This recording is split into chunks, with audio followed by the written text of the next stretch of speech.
daily soccer podcast with the Global Sports Podcast Network. Welcome, everybody. Welcome to the Daily Premier League podcast. It is November the 2nd. We are here to review another fascinating round of Premier League games. Week 10 just about finished, one more game to go. And it's been pretty interesting. There's been some fallout. There's been some fascinating games. Nick, what have you made of all that? Well, the big news today, obviously, is that Vito Pereira has been sacked as Wolves manager. That was not unexpected, I don't think. That's been coming. And every game is kind of one more defeat. 3-0 yesterday away at Fulham. And it wasn't great, was it? No, player sent off just after half an hour in Agbadou. And, look, the writing's been on the wall, I think, since he had a fallout with his fans the other week at home in the game against Burnley, confrontations there at the end of the game with supporters. You don't come back from that. No, you don't. And, we were saying 3 games ago that this is a must-win game, and then the next one was a must-win game, and this one was a must-win game. They've never looked like winning any of them, really. 2 points out of 30, 8 points for safety. He looked a broken man in that. I don't know if you saw the interview after the game, but he just looked a defeated man. Yeah, he knew. I think he knew. But they are the first team in Premier League history not to win any of their first 10 games. Even Derby, who got relegated with the worst ever points total in Premier League history, 11 points, had won a game. They only won one game all season, but they'd won it by now. 1-0 against Newcastle. And even Southampton, last year, who were not far off Derby, they were terrible, but they'd won a game by now. So I don't think you've got any choice. 10 games is a fair assessment. I think so. And at the moment, they're on track for 8 points by the end of the season. So generally a right decision. 2 things that fall from that. Are there any of the Portuguese people who would like to have a go at this? And presumably there must be. But if they don't go for the Portuguese option, pretty unlikely. But if they don't go for the Portuguese option, anybody spring to mind that might fancy a stab at that one? Well, I'm going to Lisbon on Friday, so a long weekend. So that probably means you qualify. That's what I was going to say. That means I can probably apply for the job, and I'll probably do a better job. Let's face it. So look, I don't know. You're looking at the early names in the frame. I don't think they're going to attract anybody who's going to keep them in the Premier League. They're talking about Gary O'Neill coming back. They're talking about Rob Edwards at Middlesbrough, but Middlesbrough. Why would you? They might not be after yesterday, but why would you? Because you're swapping a team that's going to get promoted potentially, probably, for a team that's going to get relegated almost certainly. Yeah. Why would you bother doing that? This should be the escape of the century, wouldn't it? This would be the great escape if someone went in there and turned it around in the next 28 games. Yeah, it would be. But as we've seen with West Ham today, who had a very comfortable victory against Newcastle, suddenly they're only 3 points behind Burnley, who they play next week. Yep. And that could see them out of the relegation zone.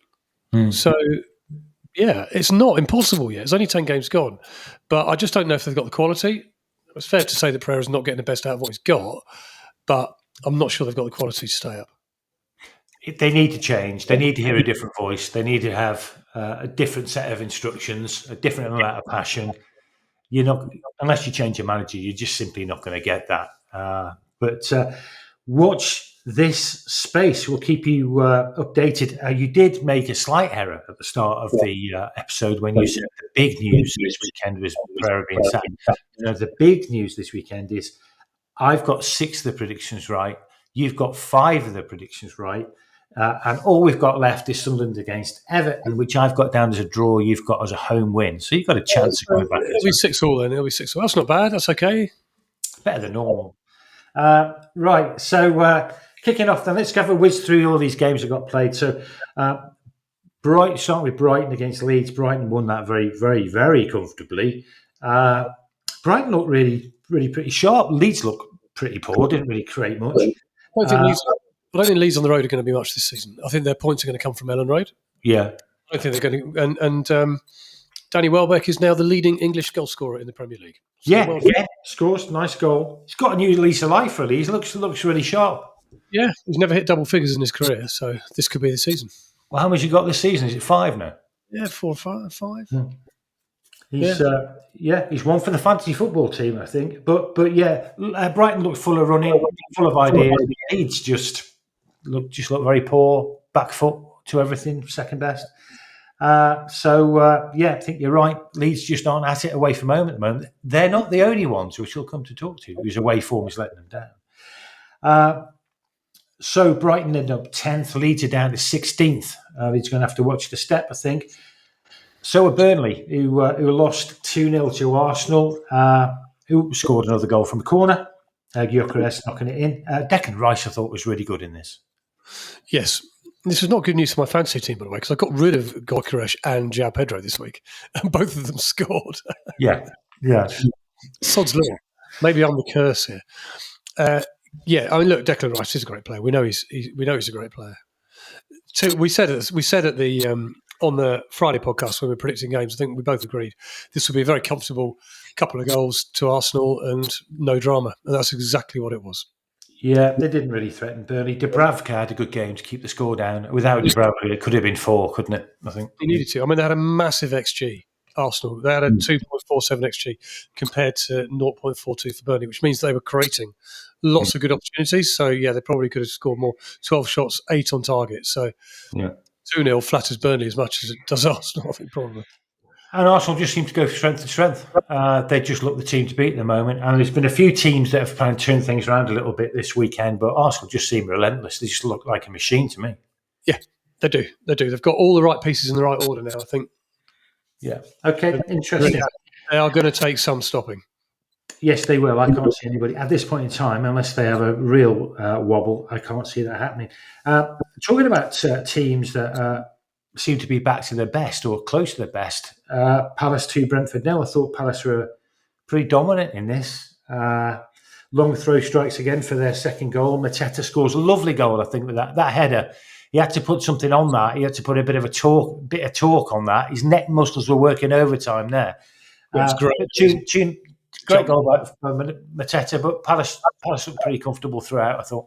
Well, the story of this game is Jefferson Lerma, who was brought in to the side, and Oliver Glasner told him in the middle of the week he's going to be playing against Brentford because of his threat at set pieces.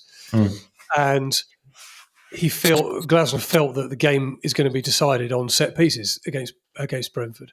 And he was absolutely right, because both Palace's goal came from... Lerma played a massive part, because first he headed on the free kick to Mateta to score.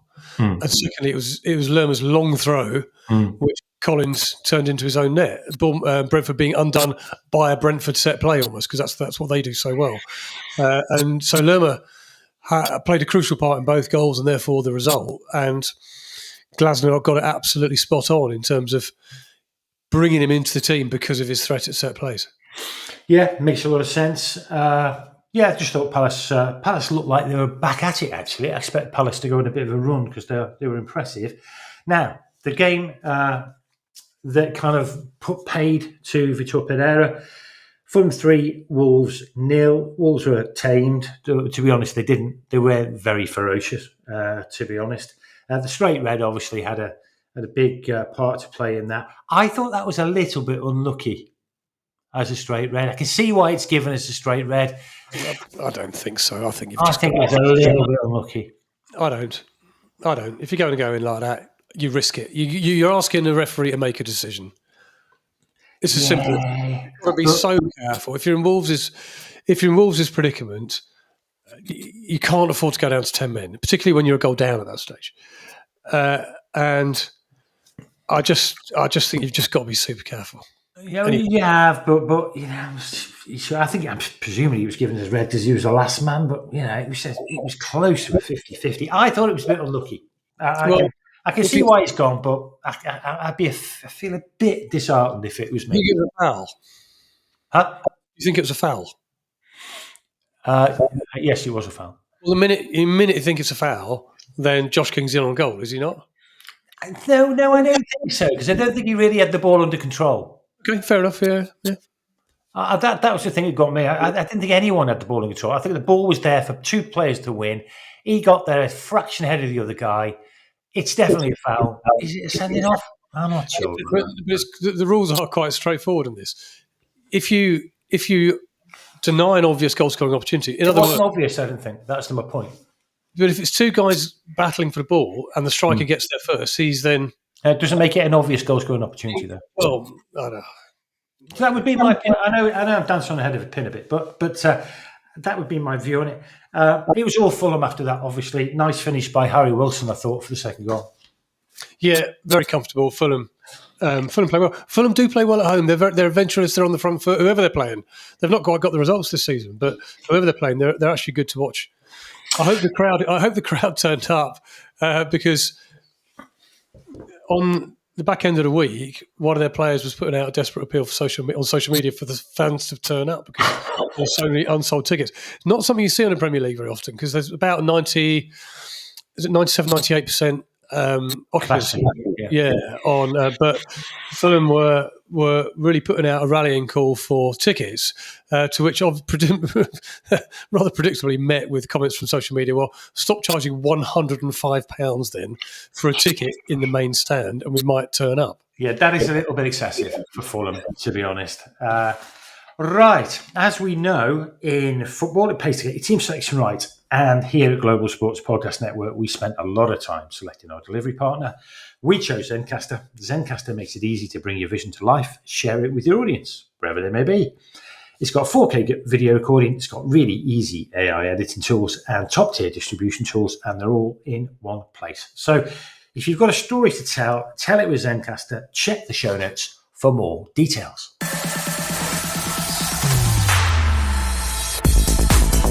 Your daily soccer podcast with the Global Sports Podcast Network. Right, just one other thing. If you've got a story to tell and you want to tell us, by the way, you can reach us at dailypremierleaguepodcast@gmail.com. We did a postbag thing on Saturday morning. Really good. Quite enjoyed that. Some great questions. So I think we're going to be doing that at the start of every month from now on the first Saturday of every month. So get your thoughts in, get your notes in, get your ideas in, and we'll try and deal with them once a month. So Forest against Man United. This was a good game. Forest looked better. Good goal by Gibbs White, I thought. His first of the season. That makes a bit of a difference. Who turned it round because obviously they were 1-0 down earlier on. Fantastic strike from Mamad. Rescues a point for United, and probably they should have gone on to win it. So what was your thoughts on the game? Yeah, just that. It was a good game. It was a good game. Decent goals. I mean, the Forest second was a bit scrappy. Casemiro's header was good. Good header from Gibbs White as well. You know, good goals, good game. 2-2, happy days. It was. Do you think Forest looked a little bit better? I thought a little bit better. I thought a draw was about right on the balance of play. I think if either side had nicked it, I think everybody could kind of one of those where you just go, yeah, we'll take a point. Did Forest look a bit better? Well, they've got a couple of goals. I mean, you know, they're conceding too many, though, aren't they, Forest? They're low scorers. I mean, the goal they scored, the goal they conceded, the first goal, Casemiro, just a header from a corner. He's unmarked. To be fair, those old legs did jump in the air quite. He got quite high, but it's just an unmarked header from a corner. Stuff like that. Just go, well, come on. I thought Sean was going to sort all that out. That would have been his first thing to do. We'll come on to how Nuno's trying to sort that out at West Ham in just a moment because they look much better today. Man United, I think probably 2-1 down, felt a little bit sorry for themselves, but did well. It was a good game. I thought Man United looked pretty resilient. I quite like the Man United I'm seeing at the moment. Yeah, they're hard to beat. They've become hard to beat. They were easy to beat not so long ago. They're much harder to beat now, and I think they've got a spirit, and they've got a bit of what's the word? I think they've got a bit of tenacity, a bit of steel about them all of a sudden. Where's that come from? Because I didn't have it a few weeks ago. I know, confidence, belief. I think it's that, isn't it?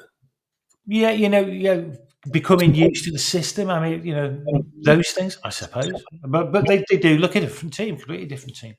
I thought they deserved to win it, actually.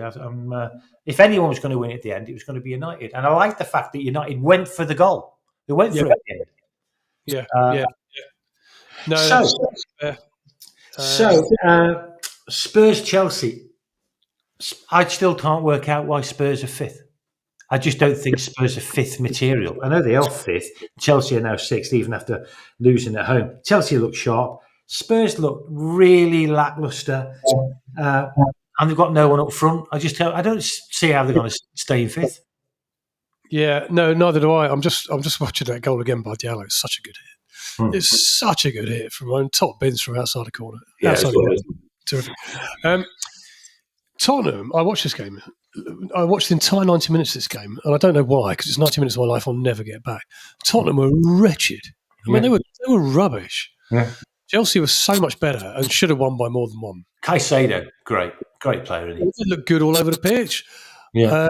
I like Estavio. He seems to have come into his team and adding some good trickery, good creativity down that right hand side. And I just thought they looked a much better team. Yeah, they were. They're far better team. Tottenham at home. Tottenham can't. They're poor at home. They're poor at home, and I don't know what they're going to do to arrest that. Where are they going to score goals from? This is what gets me. And they've scored a lot of goals, but I can't figure out why or how or by whom, because they've got no central goal threat at all.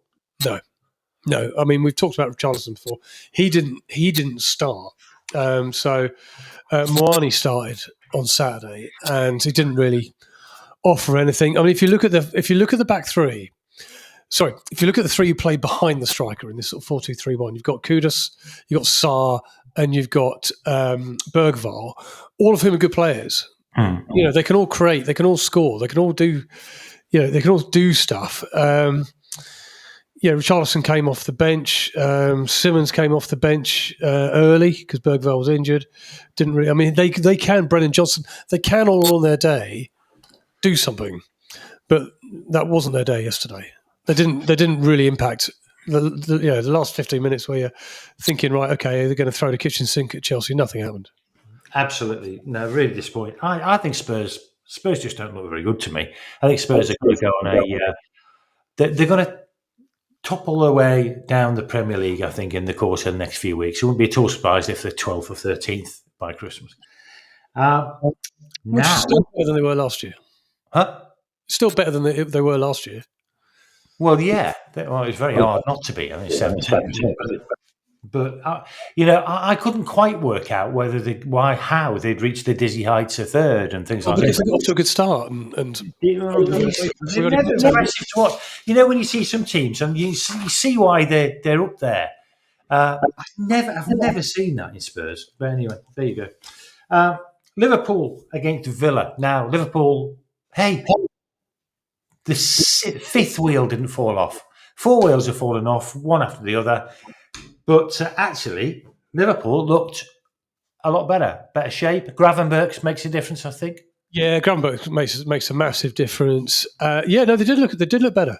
They did look better, and I think they, after a bit of an early scare, I thought Villa sort of started the game quite well. He did. Hit the post a couple of times. One was Bar, wasn't it?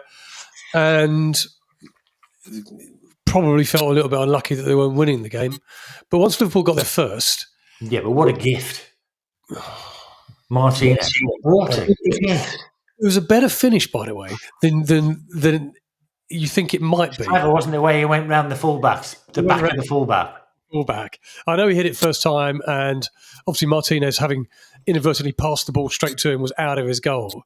Yeah. But I think a lot of players you'd expect to take a touch inside and then shoot. Exactly. Whereas he hit it first time and bent it the other way, sort of into Martinez's near post. Yeah. It was a really smart finish. It is only when you see it on the replay, sort of from behind where Salah is, that angle, you realise that's sharp. Really quick thinking. He let the ball go across him a little bit, didn't he? So he had the space to curl it round the back of the fullback. No, it was a very neat finish. I wonder if Salah's getting back onto it. Is it time to invest 14.8 million in your fantasy team now? No, because I'd need to sell somebody, and I haven't got anybody of that value. Apart Yeah, from you can sell Haaland. yeah, but you know what? I don't think I will. Spoiled again. Yeah, so no, they look good. I mean, obviously Gravenberg got the second.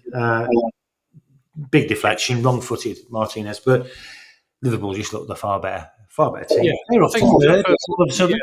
yeah. There you go. You see, crisis. What crisis?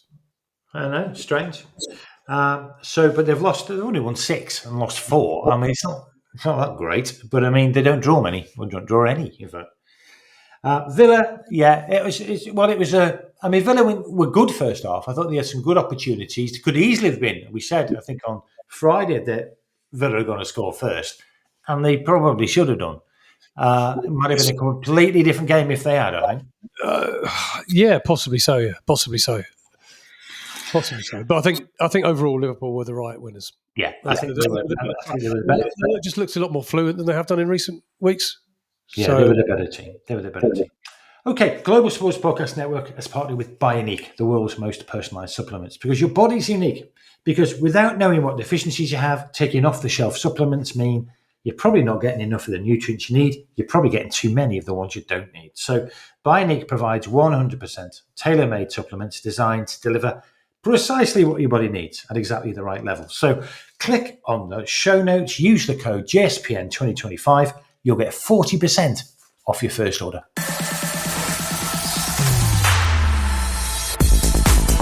Your daily soccer podcast with the Global Sports Podcast Network. Right, 2 games got played today, and they were really interesting games. West Ham against Newcastle. I want to see on this. Did you have?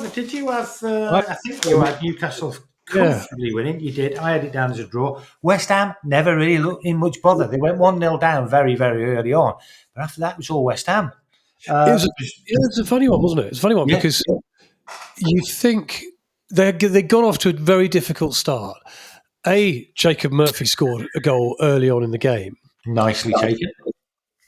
It was nicely taken. It was nicely taken, except it was absolutely woeful defending. So you've got a situation, right?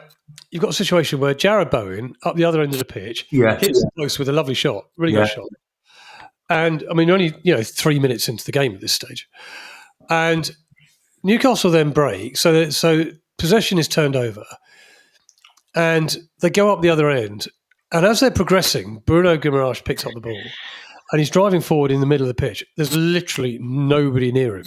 Nobody near him. At all, do they? No. So he then plays it out to Murphy, who kind of cuts inside, then goes back outside and finishes across the goalkeeper with his right boot. And it was a terrific finish. It really, really was. But I think it was Juve who was marking him, who just stood off him. And it's just rubbish defending. Yeah. From back to front, it's terrible defending. And there was no midfield to close him down. There was no effort from Juve to close Murphy down. And you're looking at that stage, you're going, it's going to be another one. Same old, doesn't it? It looked like it'd be 4-0 Newcastle. Then West Ham got a penalty, and then that got overturned by VAR, so no penalty. And you can forgive them to thinking, crumbs, it's going to be one of those days. But you know what?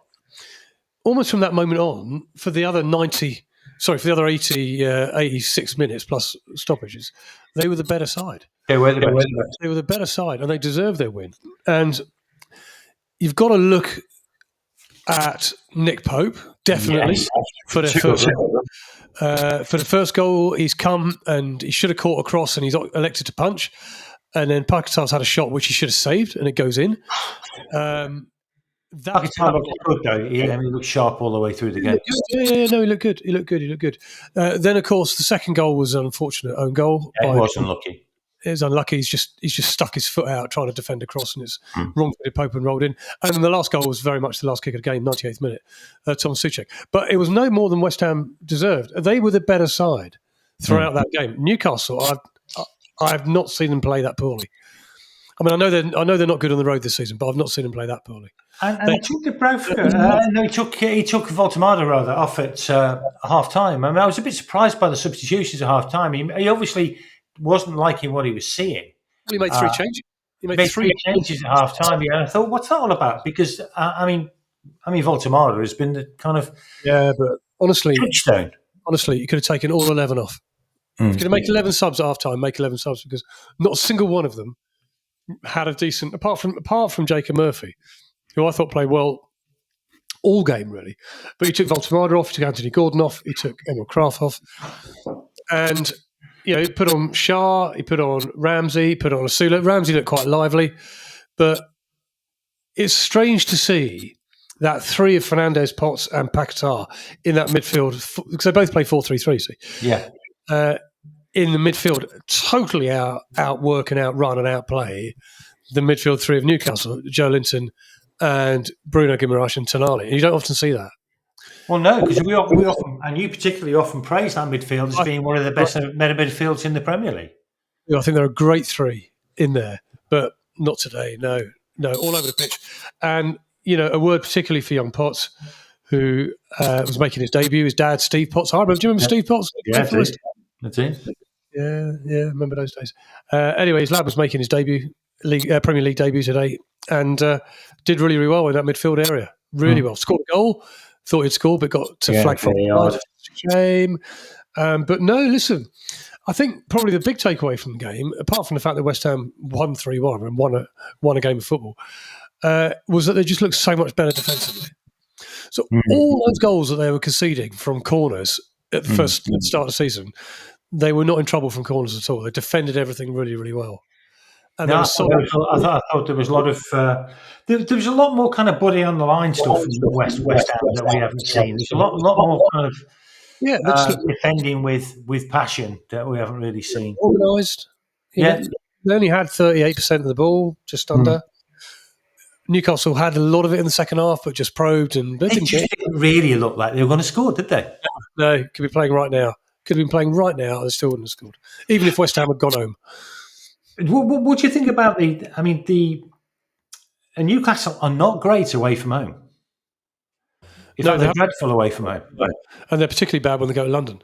It's a long way to travel, though. I mentioned this the other day, and it's a long way. We'll go to Brentford on Saturday. So there you go. We've got a Champions League game in the middle of the week. Yeah. No, they're very disappointing, and they're going to have to get themselves sorted out because it's turning into a bit of a meh season for Newcastle, isn't it? Well, I just wonder whether they are already, struggling with the fighting 3 competitions. They desperately want to retain the League Cup, so they played a strong side last, Wednesday, and won comfortably and won well. But they're playing Champions League football. If they're playing strong teams in the League Cup, they're playing Premier League football. They don't really have that strong depth of squad in terms of quality. They don't really have that. And I wonder, they just look leggy today and tired and lethargic and not really at the races. Was that part of Eddie Howe's decision-making process at half-time, do you think, in terms of saying, actually, we've got a big game coming up, or we better rest these lads, even though they were... No, I just think I think he was very unhappy with what he saw. And if you look at the plays he took off, I don't think you can't argue with any of that. No, I don't think he's thinking that. But he's already said this is his hardest season ever in terms of deciding what teams to put out and when, because of these so many games. And he's a little bit of a Glasgow Palace, where he's got a really, really good starting lineup, but not that much quality once you get past 1 or 2 changes. No, I think you're right about that. West Ham obviously up to 18th now, say 3 points off 17th, and Newcastle down to 13th. And finally, Man City 3, Bournemouth 1. Obviously, this is a big game, right at the top. And to be honest, Bournemouth are well in the contest for much of the game. Haaland, though, is some kind of alien, and he just seems to... You know what I like about Haaland? Obviously, his speed, his strength. He's very cool. He's just very relaxed, isn't he? When he goes to own goal, you can almost put your mortgage on it. I mean, he missed one later in the game, but, he's so confident in them situations. Yeah, absolutely. I mean, Bournemouth certainly played their part in what was a very good for an hour. For an hour, this is a very good game. I think once City went 3-1 up, I think it just kind of died off a bit. But for an hour, it was a very good game. And in the first half, They got behind Bournemouth twice, and Haaland scored twice. In fact, they got behind him 3 times, but he didn't score the third. It was a good save. And he's just unstoppable. As you say, he's just so calm. His second goal particularly, where he's kind of taken around a keeper, but before he's even kind of got around a keeper, he's kind of reverse passed it into the goal. You know, and that takes so much. It takes a lot of things going on there because you're running at pace in the opposite direction. You've got to get your foot around it. You've got to know where the goal is. You've got to know where the goal is. You've got to get your foot around it and kind of kick it almost in the opposite direction to your direction of travel and get enough in it so that it goes in without the defender coming back and clearing it off the line. And it just makes it look so easy. Yeah, it's brilliant. Great body mechanics. The control he's got of his body is amazing, isn't it? Yeah. That's the thing about Haaland. He really is. He's such an athlete, but he's got such ability to control his body in the positions that he needs to get into. Yeah, and if you watch the camera angle that's kind of in front of him, you see him running towards goal. He's running at real pace. Oh yeah, he's fast. I mean, you know, to be able to run, know what is going on around you, control your body, and have the composure to do that all in one go. It's some talent, mate. It's some talent. He is brilliant to watch. He is brilliant to watch. Right, that'll do it. That's 9 out of 10 games. We'll bring you an update on the final game that secures my 7 out of 9 or 6 out of 9, whatever it'll be. 6 out of 10. Well, Sunderland, who are 7th. This is how tight now the top of the Premier League's looking because Sunderland is 7th. If they win tomorrow night, they'll be 2nd. So amazing. And I think they're going to win. I predicted a Sunderland win. You haven't, so that'll be me back in the game as far as predictions are concerned. It'll be a draw, but yeah, they're 7th on 17 points. Then you've got Chelsea 6th on 17, Tottenham 5th on 17, Bournemouth, Liverpool on 18, and Man City on 19, and then Arsenal way ahead on 25. It's really tight. It's really tight for second place. Yes, it's really tight. Down the bottom, we've got Wolves 2 points from 10, Forest 6 points from 10, West Ham 7 points from 10. They're in the relegation zone. Then Burnley with 10, Leeds with 11, Everton with 11, Fulham with 11. So West Ham Burnley next week's going to be an interesting game. It is. And Leeds, I think I've got to watch their step because I think they're getting themselves pulled into a proper relegation battle there. Okay, brilliant. Thank you, Nick. Thanks for listening. That's been 32 and a half minutes of prize-winning punditry. Thanks for joining us. That's been a pleasure. We'll see you again tomorrow, and we'll talk about something will have happened. That's the one good thing about the Premier League. Something always happens. So with that, good night from me, Nick. Very good night. See you next time.